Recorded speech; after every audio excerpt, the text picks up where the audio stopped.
If you listen to right-wing radio over the last 7 to 10 days, you will hear way more than the typical number of Trump supporters and MAGA people saying, I voted for the guy, but I'm just not sure about some of this stuff. Let's go through some of these examples. Let's start. Media Matters did a great job compiling these. Here's a caller to the Hannity show who says, you know, you're not really standing up for the rank and file people that are being hurt by this DOGE purge. Listen to this. Leo, Maryland, next, Sean Hannity show. Hi. Yeah, hi, Sean. I know in the past you've always stood up for the men and women in the rank and file FBI agents, and it's a time they may need your voice again, especially the couple thousand have been seemingly targeted because they worked on the January 6th case. And I know one of the main goals in the FBI of the new administration is to depoliticize it. And this appears to be a misstep in the wrong direction. Well, we need to look at every individual case. That's what I would say. I know Kash Patel. I've known him for a long time. He's been on this show many times. So Hannity goes into apologia for Kash Patel, but the caller is right. This is more politicized, not less. Here is the Clay Travis and Buck Sexton show taking a call from Linda. K-cup, whole bean, ground bean. It is delicious. Let's take a call from Linda, Linda, I'm told by our team you have 3 adopted Ukrainian kids. You want to weigh in on the Ukraine situation. Go ahead. Oh, boy. Yes, thank you. I'd like to preface this by saying I support President Trump. I'm very happy he's president. I love what he's doing with DOGE. However, I'm not happy with his recent comments on Ukraine. I spent quite a bit of time in Ukraine. They love freedom there. They want their independence. But this comment about Zelensky being a dictator is just not correct. The Constitution in Ukraine actually does not allow for elections during wartime. His popularity in Ukraine is actually above 50%. And so let me ask you this. Let me ask you this, Linda. I appreciate you calling in. How should it end? All right. So, you know, the defense from Clay and Buck is to kind of change the subject. But Linda is absolutely correct. Trump's wrong to call Zelensky a dictator. Here's a federal employee who called into Hannity's program. The reason I'm calling is, so I'm a current federal employee. I became a federal employee shortly after I got active duty from the Army. My wife's a federal employee. The federal government, when it comes to civilian employees, is less than 1% of the entire U.S. population, right? So like 2.4 million based off current OPM information. And we had no idea what's going on. And it's frustrating all of us because, like, how do you make life decisions, try to figure out what to do? How do you know to send your kids to college if you can afford to buy a house when there's no information coming from the administration, which I support strongly. Like, It's a disaster, but I support it. Strong supporter of this administration and what their efforts are, but they're not communicating to us to any way of what their overall goal and plan is other than, you know, you see some politicians like, oh, we're going to cut 60 to 70% of the federal government. Well, okay, that's everybody. Well, I haven't heard that number, 60 or 70%. Can you be more specific? What do you do for the federal government? So I don't want to be too specific because some people I work with listen and I don't want to have. So I work for. So anyway, Hannity eventually tells the guy, make yourself really essential so that you'll like get a different job if you lose this one. Not exactly great advice. And the caller's making a good point. How do you make plans for your family about buying a house, school, anything, if you don't know if you're going to have a job? If your job might depend on whether you do or don't answer an email from Elon and how you answer that email. Here's another caller who says, what Trump's proposing with Gaza is nuts. What's going on? How are you doing? So I cannot agree with you on the Gaza situation. I cannot, at least as far as making those people leave their land and not being able to return. That's just totally wrong.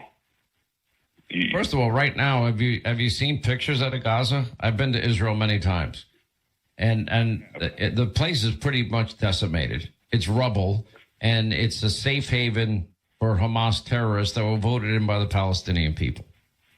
So the plan is to go in, demilitarize it, clean up. So Hannity defends Trump's idea of get all the Palestinians out of there, never let them come back. But the caller doesn't agree with that. It's endless. Here's a call to Kilmeade's program. about how Trump is trying to bribe people with DOGE dividends. Crispin, you're in Arizona. Hey, Crispin. Hey, it's nice to talk to you. What's on your mind? What's on my mind is, say if you just take 100,000 people, and I know 65,000 voluntarily withdraw from their jobs. If you take 100,000 people at 50,000, that's about $5 billion, a drop in the bucket. The last tax break that Trump gave was 1.9 trillion, and 65% went to people making over 130,000 a year. That amount is like 1.2 to 1.3 trillion. If you're going to get after the excess spending, you have to go after a military waste and the rich, make the rich pay. Instead, he's trying to offer a $5,000 bribe. But I would say the top 10%. And Kilmeade talks over it, but the guy says they're trying to offer people $5,000 bribes. And then finally, Mark Levin takes a caller who's concerned about his fiance's immigration status.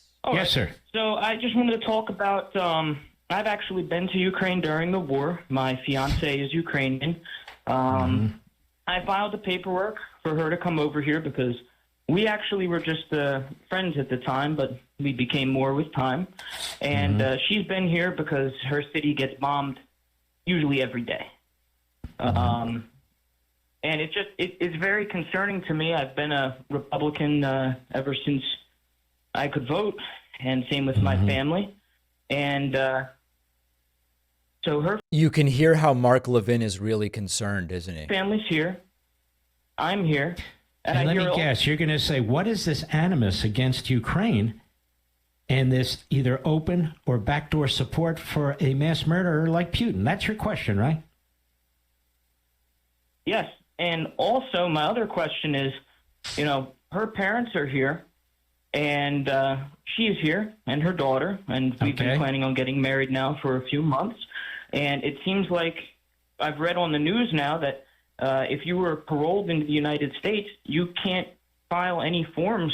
So this gets into a very specific immigration situation, and I don't know whether this guy's fiance should or shouldn't be allowed to stay. I have no idea. But the point here is dozens of calls going into right-wing media. I support the administration, but I don't like what DOGE is doing. I don't like what they're doing with the federal government. I don't like what they're doing with these potential bribes. I don't like what they're doing with immigration and deportation. I don't like what they're doing with Gaza. This is not normal that this number of right-wing shows are fielding antagonistic, and not personally antagonistic, but antagonistic to the agenda phone calls from their base. Combine this with the polling data that we talked about yesterday that Trump is facing. This is the if. If Democrats figure out how to get it together, it could be one of the worst midterm elections for the Republican Party in decades in November of 2026. It's a 2-letter word that's the key. IF, if. And that's what I'm going to be focused on, including next week when we talk to elected Democrats. Let's take a quick break.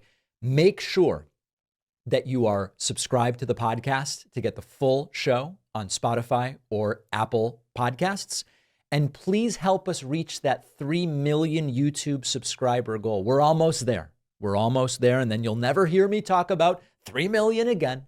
YouTube.com/The David Pakman Show. We'll take a quick break. Glad you're with us on this Friday.